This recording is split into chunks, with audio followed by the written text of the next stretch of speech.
અત્યારના ગુરુ શિષ્ય પણ ગુરુને ગોટે ચડાવી દેવા હો. એક કુટિયાની અંદર કળજગના ગુરુ શિષ્ય બે રહેતા હતા. કળજગના એટલે ગુરુએ શિષ્યને આજ્ઞા કરી કે જો તો બહાર વરસાદ આવે છે, બે હુતા છે, પણ ચેલો અત્યારનો વાઇબ્રન્ટ ચેલો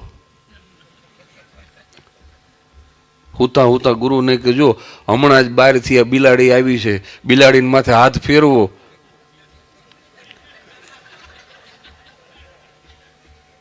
જો પલળેલી હોય તો વરસાદ આવે છે, અને હુકી હોય તો નથી આવતો, એ તમે ફેરવો.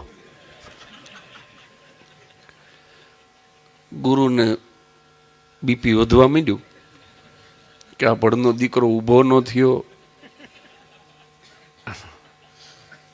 બીજી આજ્ઞા તો એવી કરું કે ઊભો થવો જોઈએ. ચેલાને ઊભો કરવા હાટું થઈને જ આજ્ઞા કરી. એ કે ઓલો દીવો ઠારી નાખ એટલે હુઈ જઈ. ચેલો હુતા હુતા કે એક કામ કરો, ગોદડું ઓઢી જાવ. ગોદડું ઓઢી જાવ એટલે અંધારું થઈ જાય, દીવો ઠારવાની જરૂર નહીં. આ જીવતરમાં અંધારા કરી દે એવા ચેલા. બાપુ ગોદડું ઓઢી જાવ, એની મેળે અંધારું થઈ જાય. બીપી વધ્યું, ભારે કર્યા ને. ત્રીજું કામ તો એવું કરું, એને ચીંધું કે એના ચેલાને તો શું, ચેલાના બાપને ઊભું થવું પડે. બહુ વિચાર કરીને ગુરુએ કીધું કે આ કુટિયાનો દરવાજો બંધ કરી દે. ત્યારે ભડનો દીકરો હુતા હુતા બોલ્યો કે બબે કામ મેં કર્યા, બીજું તો તમે કરો.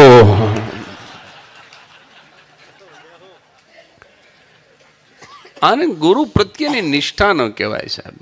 નિષ્ઠા તો એને કહેવાય કે મસ્તક એક જ વખત મૂક્યું ને બાપજી એમ કે એ તો મેં તેદી મૂકી દીધું.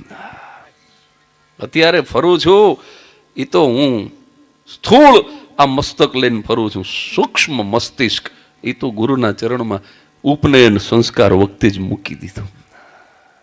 તો આવો એક એવું ભજન સાંભળીએ કે આ ભજનને માત્ર તમારે સાંભળવા ખાતર નથી સાંભળવાનું, આના એક એક શબ્દને પકડજો. આના શબ્દો મને બહુ ગમ્યા છે. રે મન મસ્ત સદા દિલ રહેના.